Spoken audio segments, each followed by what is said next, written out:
Hi everybody. I am just hanging out today, so I thought that I would do a little Q&A if people want to learn about it while I sit here and do a new picture in my, you can't really see it I guess because of how it is, but yeah, I decided I would do a little live. I haven't gone live on here in a long time. I actually don't really like going live very often, but because I think it's really awkward.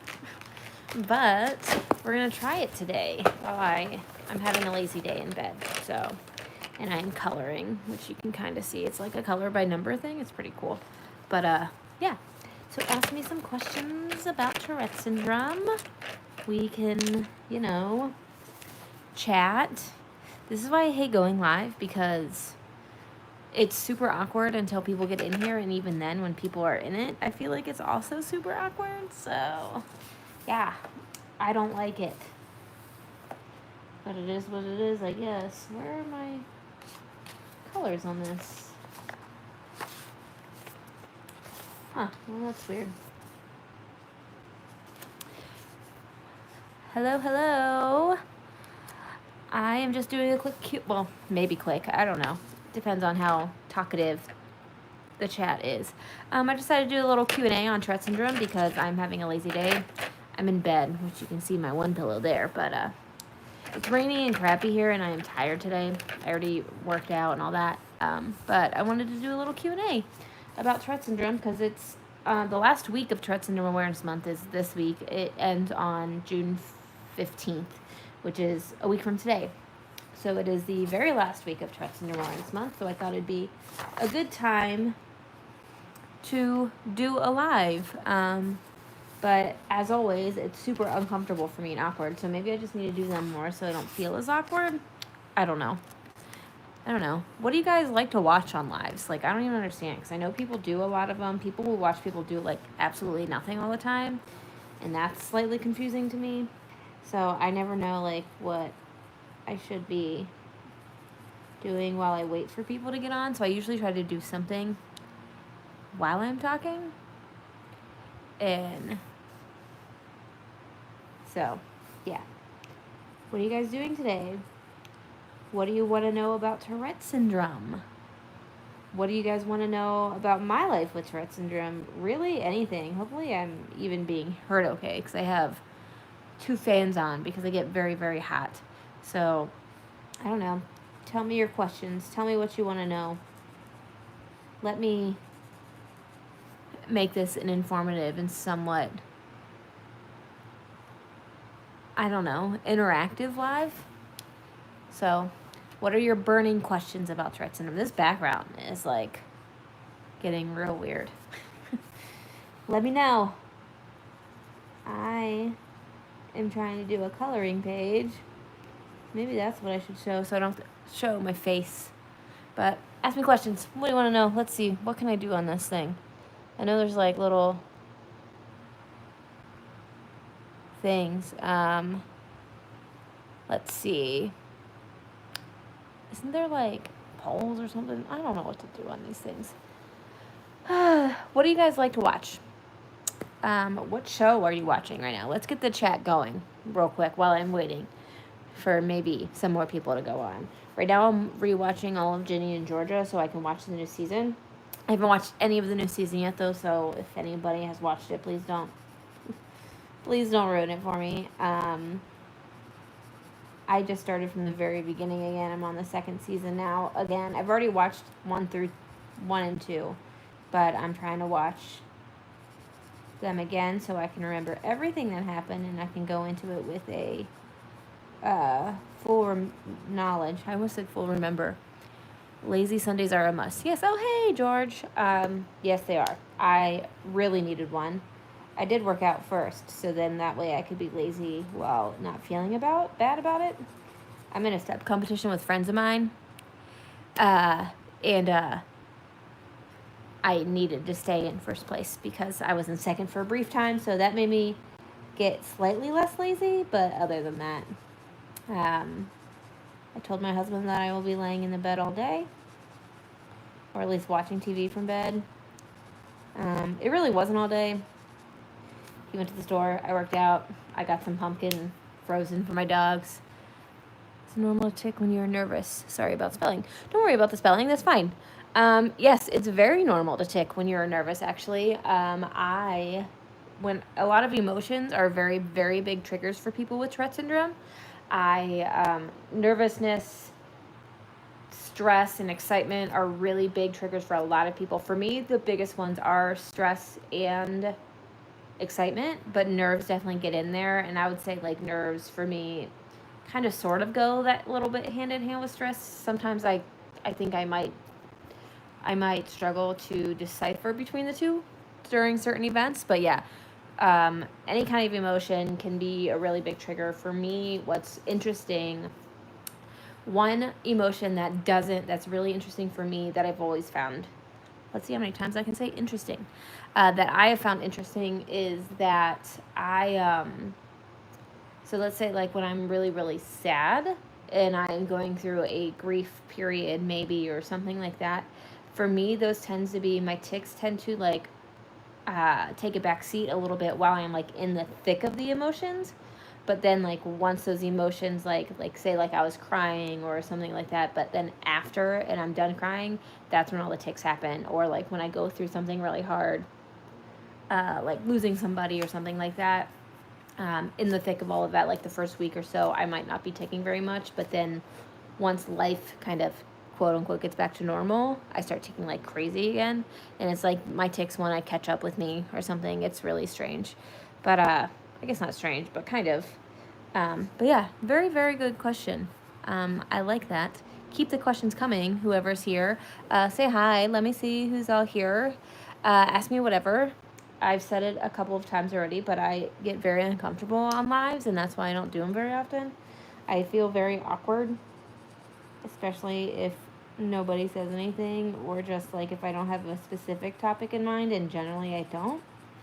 So I'm also trying to distract myself because my second book is with the editor right now, and I'm seeing all of her edits come through my email.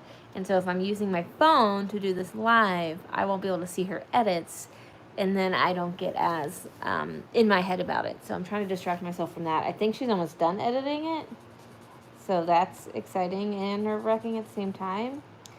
I have to really work on not thinking that every time she edits something, it means that I'm just like the worst writer in the world and that she thinks I suck, because that tends to be what I think every time I get an edit. Even though I am a published author and I like to write, sharing my writing with the public and with other people is probably one of the hardest things for me. I'm very self-conscious about it, and it's difficult.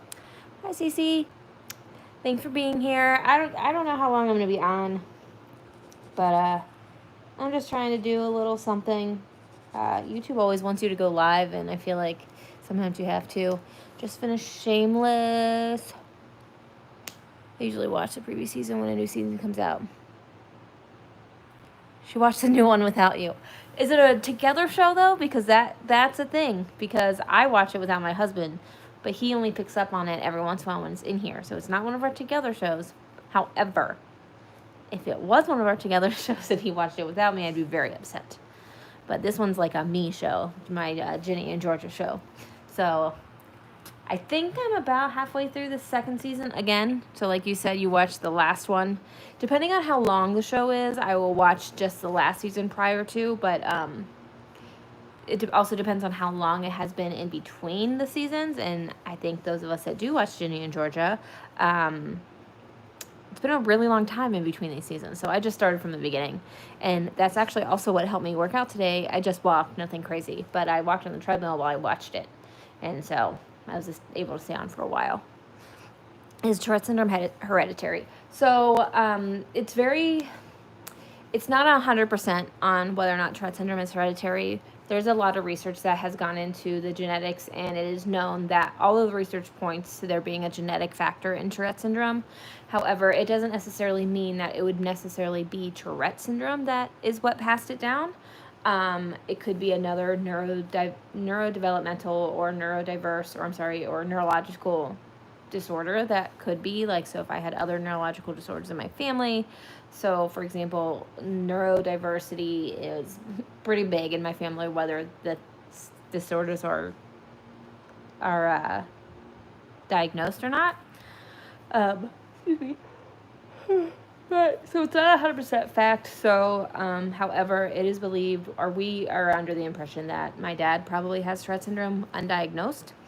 And for those that might not know, it's thought that 50% of people with Tourette syndrome out there are undiagnosed, whether that's from just being embarrassed and never going to the doctor, whether that's from not having the support of family and everything growing up and not taking to the doctor, or doctors writing him off, those types of things. I'm getting off topic here, but sorry.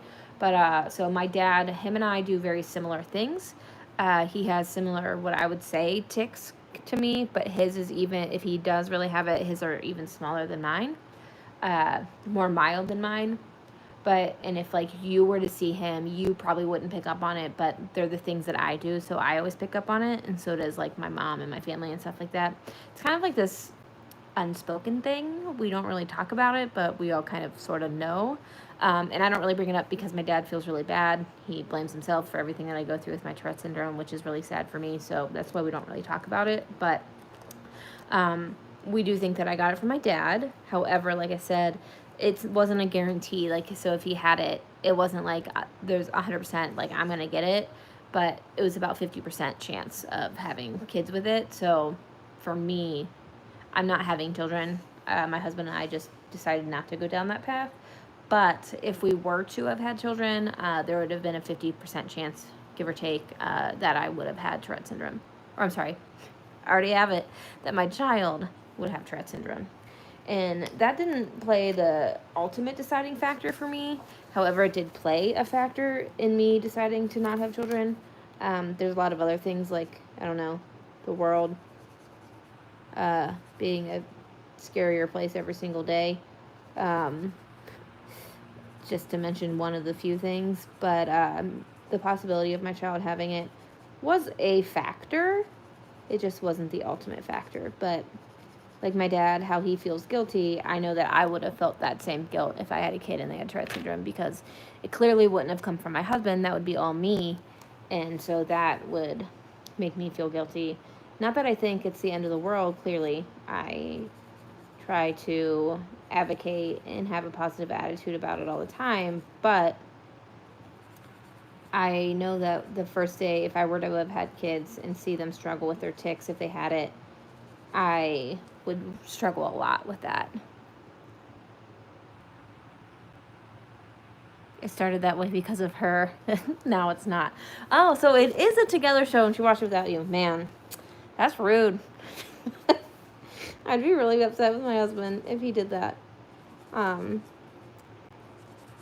think he doesn't like to admit that he gets sucked into my shows a lot. But he does. Because he starts asking questions. You know, it's like that. He tries not to act like he is some of those typical things. Like there was, you're welcome, Cece. So my guilty pleasure, one of my guilty pleasure shows is Love is Blind. So I'm not proud of it, but I watch it, and that is one of my treadmill shows too, though. So like I have an agreement with myself that I can only watch it if I'm on the treadmill, and then that way it makes me stay on the treadmill longer, and at least I'm doing something good while I'm watching garbage television. But I don't know if anybody here has seen them, like the reels and stuff, or shorts, whatever you want to call it, whatever platform you're on, where it's like the woman's watching, and it's like the show that my husband definitely doesn't watch, and a lot of them are Love is Blind, and it's the husband like in the background eating stuff and like watching, and that 100% happened. I was watching it in the living room, and he was standing in the corner by the pantry, just eating chips, watching it. So he does get sucked in sometimes. My other guilty pleasure show that I did get him sucked into, which I'm very excited about still to this day, so is Big Brother. It's the main reality show that I watch, and it starts next month, so I'm really excited. And he used to make fun of me all the time for watching it, or like tease me all the time for watching it before we lived together. then we moved in together, and it was that summer, and I told him, look, like, you either have to watch this with me, you need to go somewhere else, but this is on 3 days a week, so take your pick. And so he started watching it with me, and he was instantly sucked in, and now we watch it together every summer. We're really into it. He's the one, if we buy, like, live feeds, if anybody watches Big Brother, he's the one that buys them.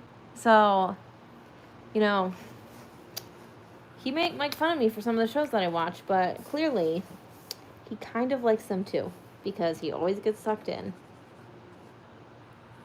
And I like them. Fun fact, I sent an audition tape in to Big Brother last year.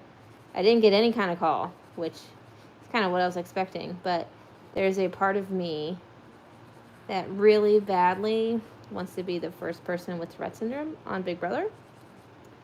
But I don't know if that'll ever happen. I don't know if I have, like, the right personality to be noticed in a video audition or something. I don't know. But the competitor in me also wants to go on it because I just want to see how far I could get. However, I think that I would just cry for the first, like, 3 weeks because I miss my husband and my dogs too much.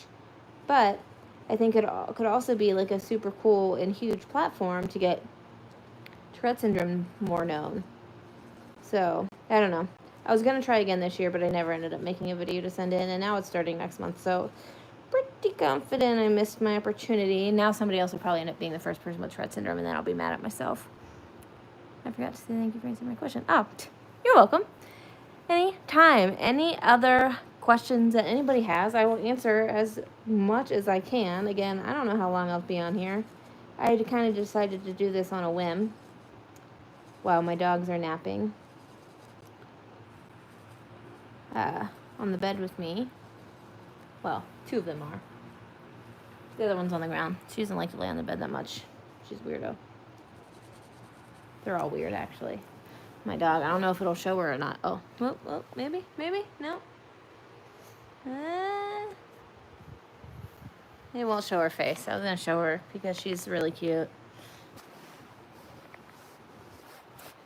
That's a guy thing because I do the same. I call some shows trash TV, like Love is Blind, and then I get into it with her. Yeah, they do. They have a way of sucking you in, and obviously, like, I know that's, like, their whole sort of MO, but I don't even know why Love is Blind sucked me in so much. I don't watch dating reality shows ever. It's literally I think, if I'm remembering right, it's the only one I've ever watched, but what got me was all the memes and stuff that was shared when it first came out from that Jessica girl that was obsessed with, like, the age guy. Or, I'm sorry, the age of the guy that she was with. And so I'm like, finally, I'm just like, all right, I'm going to watch it. And that was it for me. I was sucked in from day one. And now I, like, can't wait for the next one to come out. And it's going to be, if I saw it correctly, the next one's it was filmed in Columbus, Ohio, which is, I'm not from Columbus, but I'm from Ohio, and I go to Columbus often. So I'm kind of excited to see if I, like, notice anything or recognize anything, or I was going to say anyone, but I don't think I know that many people that I would recognize them from being on the show. My daughter's echolalia is triggered by high-pitched voices, so is that a common thing? It can definitely be, so especially because if that's what is triggering specifically for her, so there's certain, like, sounds and stuff that will trigger my echolalia that makes me want to, mimic or echo them. So for anybody that doesn't know, echolalia is where we the only thing I can think to say is, like, mimic. So I hear somebody say the word dog, and then I have to say the word dog, and that it's a tick. So that's kind of similar to what echolalia is. And so for me, I think hearing high-pitched voices can definitely be it, especially if she has high-pitched tics or tics where she makes high-pitched sounds or says words and high-pitched things. It can absolutely be a common trigger. And so, for example, so I don't have a lot of vocal tics, but I have some, and they've been a little more... They're still very small compared to all my motor tics, but my vocal tics have ramped up a little bit this year. And so even just thinking about it right now for me. So I have ones where I click my tongue, or when I hear STs together, so like st, st, and that's st, st, st, sorry, st, So that is triggering for me. And so when I hear those kinds of words, or if I hear people make sounds like that with long S's or something like that, it triggers mine to go off. So for example, we were watching the Cavs game one night. So again, I'm from Northeast Ohio. Big Cavs fan. My husband and I, we go to the games all the time. And one of the announcers, we were watching it at home, and one of the announcers, you know, when they hit 3-pointers, they like elongate their names. And so one of the guys' name is Max Strus, and they say Strus, and they really pronounce the S's and stuff. That triggers my echolalia, where I have to copy that and make those S sounds again. So if she has tics where they're even similar to those high-pitched sounds, that makes complete sense to me for it to be a trigger. And then realistically, really anything is kind of can be triggering for Tourette syndrome and tics. So I think it's normal. To me, that makes complete sense that would be a trigger for her personally. Hopefully I answered that okay for you. How common are vocal tics? So vocal tics are common for everybody. With Tourette syndrome, you have to have at least one vocal tic to be diagnosed with Tourette syndrome. That was the criteria when I was younger. That's still the criteria now, as far as I know. And what can happen is if you have just motor tics, which are the physical tics, which are mostly what I have, that would just be like a tic disorder. And there is a lot of different tic disorders that I would never be able to like really go into all of those. Most of my knowledge is in Tourette syndrome. But so anybody that has Tourette syndrome, generally they would be diagnosed because they have a vocal tic, or at least 2 into motor tics that are present for a year. That's what I had to have to be diagnosed. So, excuse me. They're quite common with a lot of people. And that's what you would probably see too a lot of on television and media and all that. Unfortunately, you see the vocal tics because it's them using coprolalia as a joke, which is the swearing form of Tourette syndrome, or the derogatory, and like those types of things, vulgar words being said or sentences. So you'll see that happen on TV and stuff. If you ever see Tourette syndrome being talked about, usually it's very frustrating, but hopefully we'll get better. But a lot of people have vocal tics. I just don't, excuse me, I don't have a ton. They act up when I'm around other people with Tourette syndrome, though, that have vocal tics because of the echolalia kind of that I was talking about earlier. If I hear tics that are similar to mine, I will do it. Or sometimes my brain just hears something and it decides that it was a cool sound and it wants to do it now. So, you know, that's really cool. But yeah, very, very good questions. Very good questions. Keep them coming. I don't know how much longer I'm going to do this because I have started to yawn. And generally when I yawn, once it starts, I cannot stop. It's like now when you see other people yawn and you yawn, it's like when my body hears me yawn or feels me yawn, then I have to do it again. I am my constant own trigger, which, now that I think about it, that's kind of like, that makes a lot of sense because of Tourette syndrome, and I am triggered by everything, and I'm triggered a lot of the times by myself. So when I make videos on here, or just like my videos in general for any platform, as weird as it sounds, is seeing my own face is a trigger for me in general too, because I know that I tic with my face, and so seeing it, my body, excuse me, is waiting and expecting it to happen. So, like, my own stinking face is my own trigger, and that's unfortunate. I would like it to not be, but it is what it is. So it's the cards that I was dealt in this body of mine. But right now they're not being too bad. I'm coloring because coloring helps my tics, and I worked out today, which usually my tics will be a little bit better after I work out. So I'm hoping it kind of stays that way, because the tics have been pretty annoying lately. They've been worse, and they've gotten worse over these last few years, and they just haven't gone down really at all. And I think that's what sucks the most sometimes for me, is that the unpredictability because you think that maybe when you're having a good day, maybe that means like multiple good days are coming, but then they get worse, and you just never know what's gonna happen with Tourette syndrome. And I think that's just what is the frustrating part. Yesterday, excuse me, I was at services. My husband's grandpa passed away, unfortunately, and I was at services, and I kept ticking like crazy. Maybe not like crazy, but I was ticking a lot because it was an environment that I didn't. It's a triggering environment for me in general with my emotions because I have unfortunately lost a lot of people in my life, and they all seem to have used the same funeral home. And so when I'm there, it brings back memories that aren't always the best for me. But I was taking a lot. That's the point of this. And I felt bad because my husband kept asking me if I was okay. And I didn't want him to worry about me because I was there trying to be strong and supportive for him because it was his family member that passed away.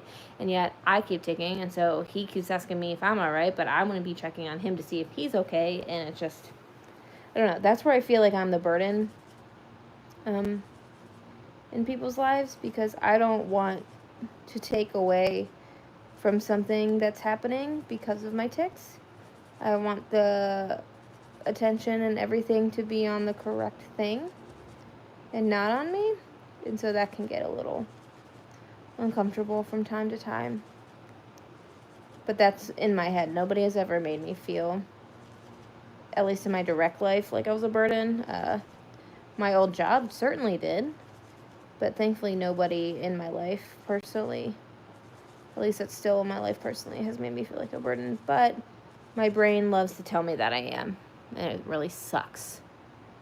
But anyway, go ahead and ask any other questions that you guys have. I think I'm only going to do this for a couple more minutes. It looks like a few more minutes and I'll hit like 30 minutes of a live. So I don't know. I'll try to do this a little bit more. I think like YouTube likes to see that creators use all of their things, like all of the ways that you can make videos, so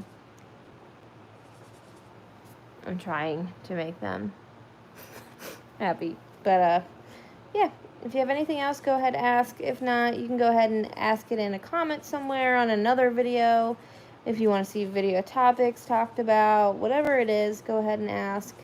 Like I said, I'm a pretty open book for the most part with my Tourette syndrome. If I don't feel comfortable answering something, I will say that. If I don't feel like I know the correct answer, I will say that. I will not guess. I am not here to give misinformation about Tourette syndrome. I'm here to give the information that I know to be true and factual, because there's already a lot of misconceptions, a lot of misinformation that people think they know about Tourette syndrome, which is really frustrating. So I don't like to add to that. So if I don't know, I have no problem saying I don't know. I was wondering if you watch sports. What is your favorite team? I do watch sports. I am a Cleveland fan through and through. Northeast Ohio, that is it's just something we love to torture ourselves with here in Northeast Ohio. But my favorite team is the Cleveland Cavaliers. I love going to games with my husband. We're season ticket holders, so we go up to Cleveland a lot. We don't live in Cleveland, but we live close enough. So we go up to those games a lot. We watch them on TV. This year was a devastating playoff run, especially because we thought we were going to go a lot further. So I am boycotting the finals right now because the team that beat us is in it. And I'm just angry that we didn't get that far.